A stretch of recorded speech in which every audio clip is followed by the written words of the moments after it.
ఓటేసినటువంటి ప్రజలు మనకు ముఖ్యమా? గ్రామీణ ప్రాంతాల్లో ప్రజలకు మేలు చేసేటటువంటి మనం అవసరం ఉందా, కీడు చేసేటటువంటి అవసరం ఉందా?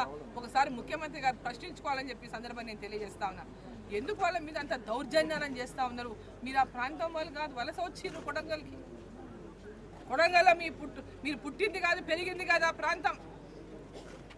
ప్రజలు అక్కడ ఏదో నమ్మి ఓటేసి అభివృద్ధి జరుగుతుందని ముఖ్యమంత్రి అయితే మాకు ఈ ప్రాంతం వెనుకబడిన ప్రాంతానికి మాకు పేదవాళ్ళకి ఇండ్లు వస్తాయి, పేదవాళ్లకు ఈ ప్రాంతంలో పెద్ద ఎత్తున ఊళ్ళకు రోడ్లు వస్తాయి, మా పిల్లలకు చదువులు కాలేజీలు ఇవన్నీ కూడా డెవలప్ అవుతాయనేటటువంటి ఆలోచనతో వాళ్ళు మిమ్మల్ని గెలిపిస్తే ఈరోజు మీ యొక్క అభిలాష మేరకు అక్కడ మీ యొక్క కోరిక మేరకు మీ ఆకాంక్షలు నెరవేర్చుకోనికి మీరెవరో మీకు కావాల్సిన వాళ్ళకి కంపెనీలకు మాట ఇచ్చినందుకు ఈరోజు వాళ్ళ పేదల కడుపుల మీద కొడతామంటే చూస్తూ భారతీయ జనతా పార్టీ ఊరుకోదని చెప్పి నేను తెలియజేస్తా ఉన్నా. వెంబడే జైల్లో ఉన్న వాళ్ళందరినీ విడుదల చేయండి. వాళ్ళందరినీ విడుదల చేయాల్సినటువంటి అవసరం ఉన్నది. అనవసరంగా అన్యాయంగా వాళ్ళని జైల్లో తీసుకొచ్చి పెట్టిండ్రు. రైతులని సంబంధం లేని వాళ్ళని తీసుకొచ్చి ఇలా జైల్లో పెట్టిండ్రు. ఎవరెవరైతే దీంట్లో పాల్గొన్న మీ కాంగ్రెస్ పార్టీలో ఉండి పాల్గొన్నారో వాళ్ళందరినీ పేరున ఇటుకెళ్ళి తీసి ఇంటికి పంపించిండ్రు.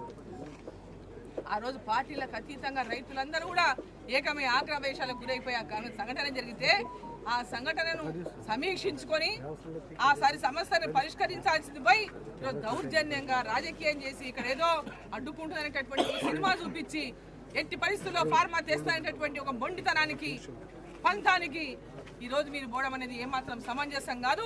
పంతాలు కాదు, ఇక్కడ ప్రజల యొక్క అభివృద్ధి లక్ష్యంగా వాళ్ళ యొక్క ఆకాంక్షల లక్ష్యంగా పనిచేయాలని ముఖ్యమంత్రి గారు అని చెప్పి నేను కోరుతా ఉన్నా.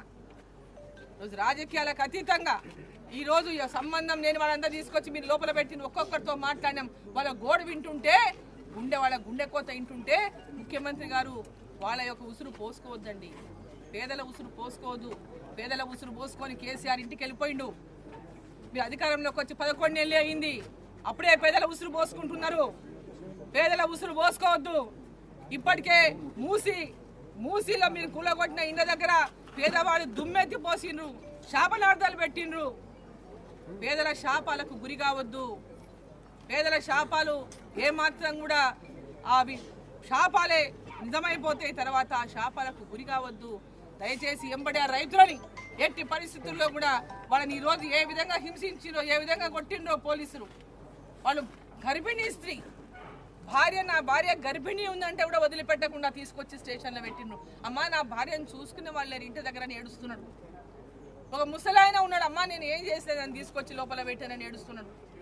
ఎంతోమంది యువకులు మేము అసలు ఆ రోజు ఊర్లోనే లేము, మా మీద అనవసరంగా ఈరోజు కక్ష కట్టి మమ్మల్ని ఇక్కడ పెట్టిండ్రని చెప్పి వాళ్ళు బాధపడతా ఉన్నారు, రోధిస్తూ ఉన్నారు. ఏది ఏమైనా మా భూములు మాత్రం మేము ఇవ్వమనేటటువంటి గట్టి పట్టుదలతో రైతులు మాట్లాడుతూ ఉన్నారు. అదైనా మీ కళ్ళకు కనపడదా? అదైనా మీకు అర్థం కాదా వాళ్ళ బాధ? రాష్ట్ర ముఖ్యమంత్రి తన యొక్క అహంకారాన్ని నియంతృత్వాన్ని వీడాలి, ఎంబడే విడనాలి. ఎంబడే రైతులనంతా కూడా ఏ విధంగా బేషరతుగా వాళ్ళని విడుదల చేయాలి, వాళ్ళ గ్రామాలకు పంపించాలి. వాళ్ళ పొలాలను ఎట్టి పరిస్థితుల్లో బలవంతంగా తీసుకోకుండా వాళ్ళని మీరు ఒప్పించగలిగితే ఒప్పించి తీసుకోండి. వాళ్ళకి అన్యాయం జరుగుతుందో ఏ విధంగా లాభం చేస్తే వాళ్ళ జీవితాలను ఏ విధంగా మీరు పునరుద్ధరిస్తారో చెప్పండి. వాళ్ళని ఒప్పుకుంటే తీసుకోండి భూములు, కానీ బలవంతంగా తీసుకోవడం సమంజసం కాదని చెప్పి సందర్భంగా మరోసారి ముఖ్యమంత్రి గారిని హెచ్చరిస్తూ భారతీయ జనతా పార్టీ ఖచ్చితంగా ఆయా గ్రామాల రైతుల వెంబడి ఉంటుందని, వారికి అండగా నిలుస్తుందని చెప్పి సందర్భంగా నేను తెలియజేస్తా ఉన్నాను.